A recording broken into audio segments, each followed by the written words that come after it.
Hi everybody, I'm Corinne Blackstone and welcome to my craft room. I'm so happy to have you here today. Before we get started, be sure that you're a member of my exclusive Facebook group. I will link it down in the video's description. That's a really fun way to ask your questions, to hang out with other crafters, share the crafts that you make. I love seeing what you guys do, so I would love to have you as a member over there. I will, like I said, link it in the video's description. Now in today's video, I'm going to show you how to make tent cards. This was actually something that I posted in my Facebook group and so many of you wanted to see how to make this, and it's really easy, so I'm so excited to show you. Now you might be thinking, well, I don't run a business, why do I need to know how to make this? These are great for table decorations. These are actually a really good item if you wanted to maybe sell some things and make a little extra income. You could offer to make custom designed tent cards for people who do craft shows or for businesses, things like that, because they're so easy. I'm going to show you how to design it so that it cuts correctly. I'm going to show you how to make the base, and we're going to just go completely over this, and I'm so excited to show you how to do this. It's way easier than you think, so let's go ahead and get started. Whatever we would do, we do it just for fun. There are a couple of ways that you can do tent cards, but one way that is super easy is to just use Design Space. You can also use programs like Inkscape or Canva to create the template, but we'll use the entirety of Design Space for this. It is pretty simple, so let's get started. I am just going to use some random images. It's not really going to be like a specific tent card. But what we'll do first is we're going to start with a square. So I'm going to open up my shapes and I'm going to just make a square. It doesn't have to be a specific size right this second because we will size it, once we kind of figure out how big we want it. But what I'm going to do first is I'm just going to kind of size it. Now you'll notice here that we can kind of stretch it and make it like a rectangle. You could make a rectangle tent sign if you want to. I personally prefer just to make it a square. So I'm going to go ahead and unlock this really quick since I messed with the scale of it. And we're just going to, for sizing purposes so you guys can see it pretty well, we'll just go by like an 8x8. We will size it down because we want to make sure that it will fit within our printable area. But this is just so you can see what we're doing. I'm going to change the color to white, and then I'm also going to change the color of my blank canvas. Down here in that lower left hand, no, down here in the lower right hand, you can kind of click on that where it's blank canvas. You can actually change the color of your canvas so you can see when you're working with white items. Now you can make your tent any color you want, but to save on ink, we're going to just go ahead and use white. Now I want to upload some images, so I'm going to click on upload, and then that's going to allow me to add different images to this that I want to. So I'm going to click upload image, and you can either browse for it or drag and drop. For this, I'll go ahead and browse for it, and I'm going to look in I'm trying to remember where I put it. I think it's under crochet items where I put the logos that I want. Yes, it's right here, logo package, and then I want to use the PNG version, and I'm just going to use the square logo, and we're going to use the black one. You'll notice that it doesn't have a background, which is exactly what we want. If it has a background and you're using white, it's not a big deal, but if you want to print a colored background, you'll need a item that doesn't have a background. I'm going to choose complex and click continue, and then I'm going to just click apply and continue, and I want to save the print then cut image of this. Go ahead and click upload, and like I said, we're just going to use some kind of random images, so I'm going to view all of my recent uploads really quick, and I'm going to select a couple that we're going to use. So I'm going to use the square logo. Now because obviously you could put credit card ones on there, you'll upload them the same way, but just for this, I'm just going to use some random little images that I had saved previously, just easier. That way I'm kind of, making sure I'm not stepping on any toes, but you can absolutely just download the logos for the different credit card companies from Google. Once I've added everything, I'm going to go back to my canvas, and I just did 4 little designs. Now they are going to load huge. That's one thing about these designs, they're gigantic. So I'm going to go ahead and just size them down by clicking on this little lock to make sure that the scale is locked. And I'm just going to change them all to a little bit smaller size. We'll resize them down more from here, but we just want to get them small enough that we can actually see what we're doing. Once we have everything sized down, we can kind of move our square over so we can see. Now I'm just going to start with my square logo here and pull this over into the design over into our square. And then I'm just going to make it bigger because I do want that to be a pretty prominent thing. That way people know that you accept square. But again, you can use these tent cards for lots of things like wedding, table numbers, birthday parties, all sorts of things. Then I'm going to size my little designs down, and I would pretend like these were the credit card logos. Like I said, I don't want to use those. I just don't want to mess with something I shouldn't mess with, so I'm going to go ahead and just show you how to do this with these little designs. But like I said, you would just upload the logos just like you did with the square, and then just like I'm doing here, you're just going to size them down so that they look good. Now you want to make sure that they fit within your square, and like this cactus was not my best choice, but it's fine. We'll just kind of squish them in there. It'll be fine. This doesn't have to be perfect. It's just to show you kind of how to set up a tent card. So once I'm happy with where everything is located, I want to select everything in this design. And I want to choose the word flatten down here in the bottom. Flatten is used when you're using print and cut, and it just kind of tells Cricut that we don't want to cut out any of the pieces. We want everything to sit exactly where it is. Now, as of right now, this is too large for our print and cut area. You can tell because there's this little exclamation point in a circle. If you click on that, it's going to tell you what size you can print, like based on the size you made your design. We're going to ignore that for just a second because we need to do a few more things before we cut this out, because we need to actually make this into a two-sided card. Now, I personally like to have both of my cards, like on either side of the tent, have the same information. So what I want to do is I'm going to click duplicate, which is right here at the very top of your layers panel, and it's going to give us two of the same design. Now, I do want to size these down a bit because right now they're kind of hard to work with. So I'm just going to size these down to like 4 inches each, just so we can, again, kind of see what I'm doing a little bit better. We want to have both sides of that tent the same. So in order to do this, the first thing that you want to do is you're going to flip it horizontal, which it's going to look backwards. Don't worry, it's totally fine.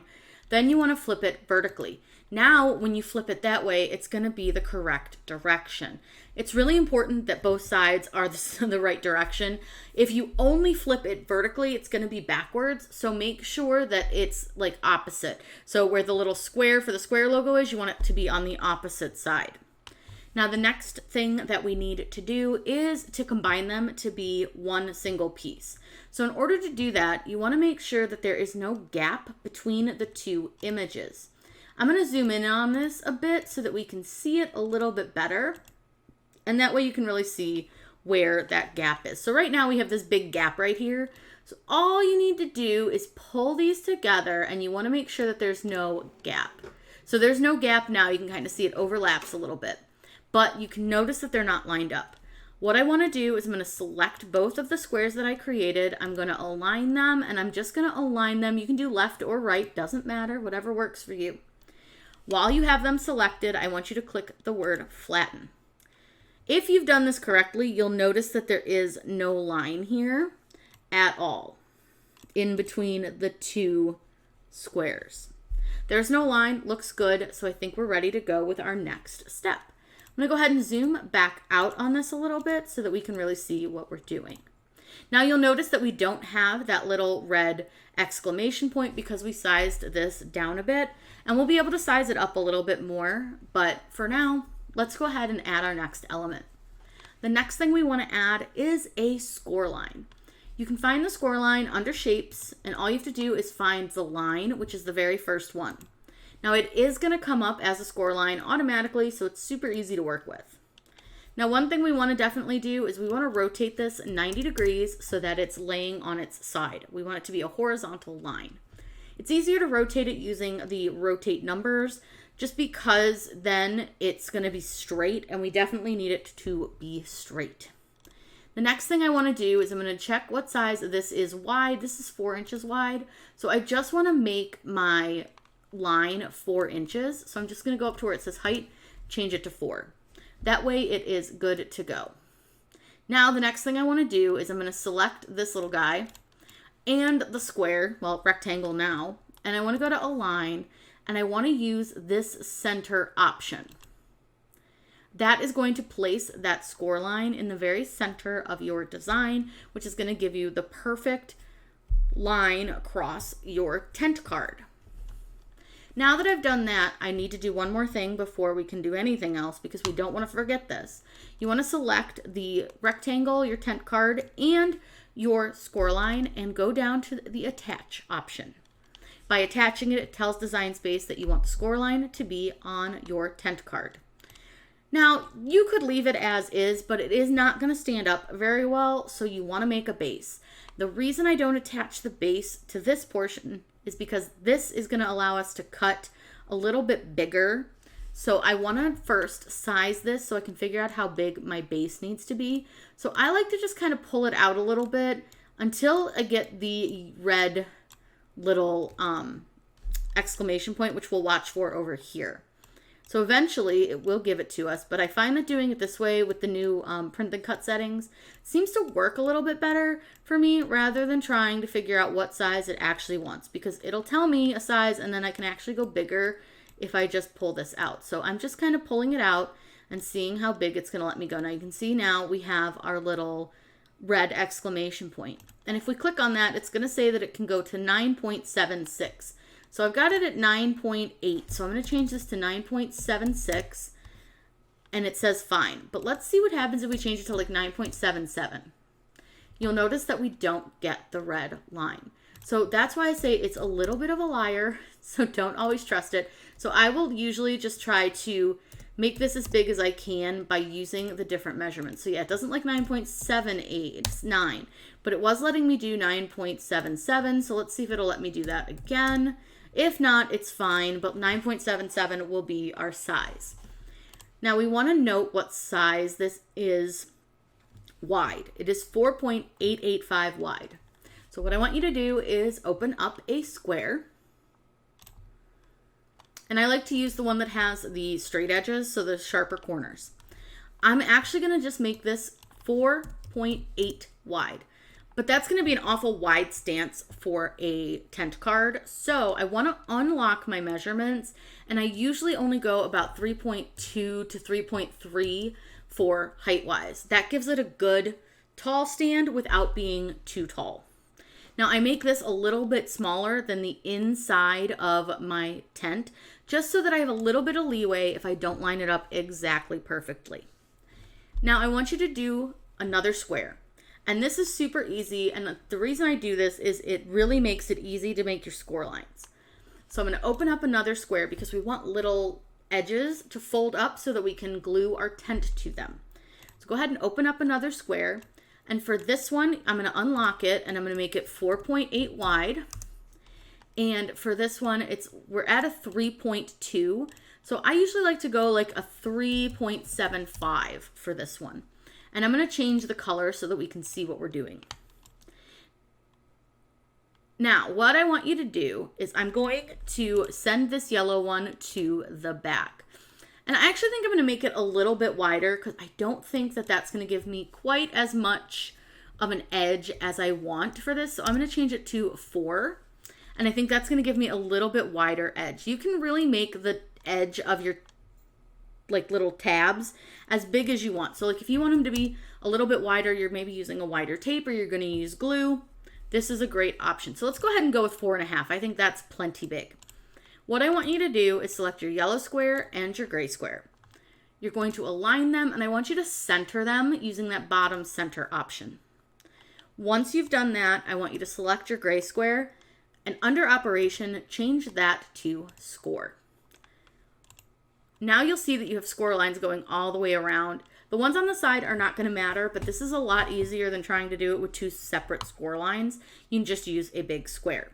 Then what I want you to do is select that yellow square and I want you to attach the square and the score lines just like you did for your print then cut option. Now you can definitely make this any color you want. I just left it yellow. It doesn't really matter. Typically you'll want to cut it on the same color cardstock that you're using for this. Let's go ahead and save this before we do anything else. I'm just going to call this hamburger tent card. And I'm going to go ahead and save that. I always like to save my projects before I go into doing any make it, anything like that, just in case something goes wrong. Now what I want to do is click make it, and you're going to see that we'll have 2 different mats. Our first mat is the one for our print and cut, which this is our little tent card, and you can see the score line. The score line will not print. It just shows it to you, but don't worry, you're not going to have those black lines. Then, once you're done cut and print that guy, you have your other one, which is the base for your tent card, and that's just going to cut and score. Now, if we want to go ahead and print this really quick, all we're going to do is click continue, and what I want you to do is click send to printer. That's not going to automatically send it to your printer, but you'll need to do that. Super helpful tool.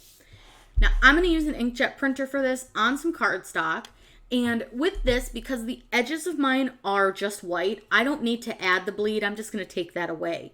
If you're coloring your tent card in, you have a background on it, leave the bleed on.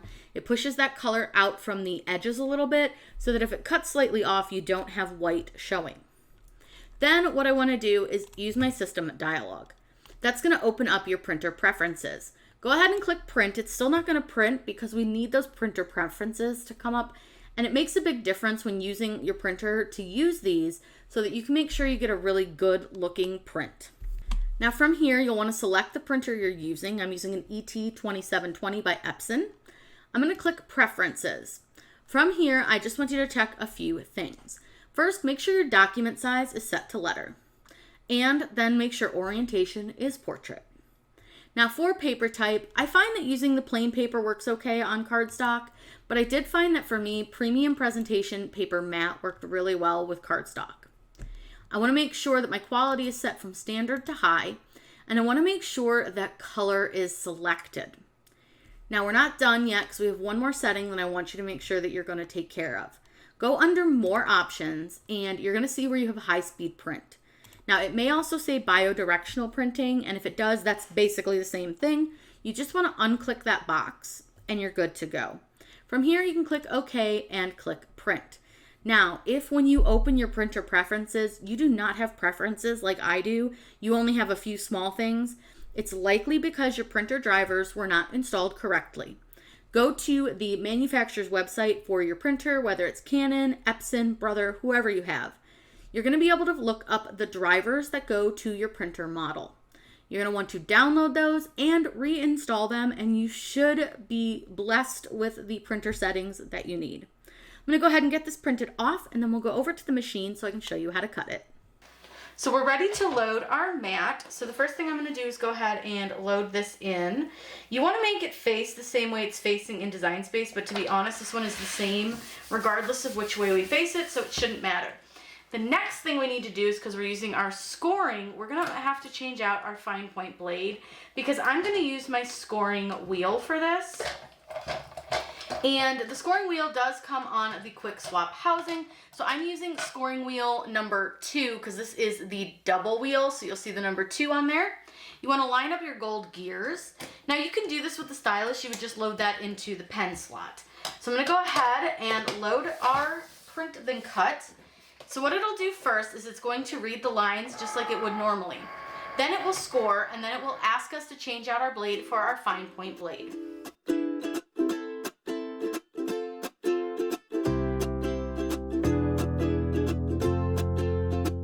Now that it's done scoring, which it does very quickly, we're going to go ahead and remove our scoring wheel and switch it back out for the fine point blade.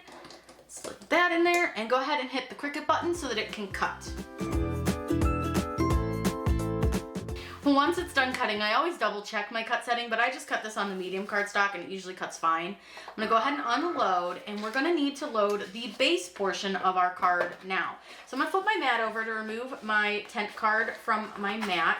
That way it doesn't bend. And then I want to just load, I'm just using white cardstock. You don't have to use anything crazy for this. White cardstock works fine. And we're going to need to change that tool again. So you want to take out your fine point and switch it back to your scoring wheel. Again, you can use the scoring stylus, then you don't have to actually switch out your tools. But I wanted to use the scoring wheel this time. So we'll load it. It will do the scoring of the square, and then we'll change the tool out for the fine point, and it will cut.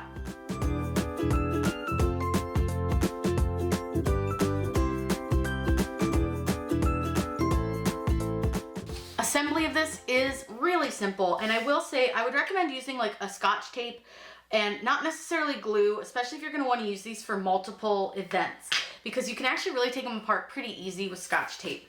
So this is our base, and you'll see that you have two folds here. You can fold them either way, whether you want to fold them towards the score line or away from it. I like to do towards. And now you'll see that you have kind of a little base that has some tabs on it. And then you have your tent card. So if your tent card, you're just going to go ahead and fold that on the score line. Now I will recommend not assembling until you get to an event, if you can avoid it, but I'm going to show you how to assemble. So all I do is I take a little bit of Scotch tape, and I'm going to put it on the base here, just along the edge. And I do like to tape along the whole base, just because I think it gives a little bit better hold and it looks a little bit nicer. Nobody's going to see the inside of your tent card, so don't worry. Then I want to take the base portion here and line it up with the bottom of the tent card. Now remember, we cut this base just a little bit less wide, so just not quite as wide. And I want to try to line up the bottom of the base to the tent card, and then just press that tape down. And you're going to do the same thing to this side, where you're just going to put some Scotch tape along the edge here. And this again is so you can disassemble it, but you don't have to. You can use glue if you want, or I use double-sided tape as well, but Scotch tape works good too. And then all I want to do is basically the same thing. I'm going to line this bottom up along with this bottom here. And I just want to get those as even as I can and tape that down. And now you have a tent card. Super easy, simple as that. Now you can see how easy these tent cards are to make, and you can make them with any designs that you want to. That way you have them ready for your event, whether it is your business or a party or a wedding. These would be great for lots of different things. You can use them to make little signs, but it's a quick and easy project that's going to allow you to really customize things without taking a ton of time and effort to do it. Making these tent cards is super simple, and making the template for the bottom, as you saw, was very, very easy. I hope that you picked up some tips and tricks using score lines and templates to make these different types of things. If you guys have any questions about this or anything else, by all means, let me know in those comments down below. I'm always happy to answer those for you. I hope you all have a wonderful day, and as always, happy crafting!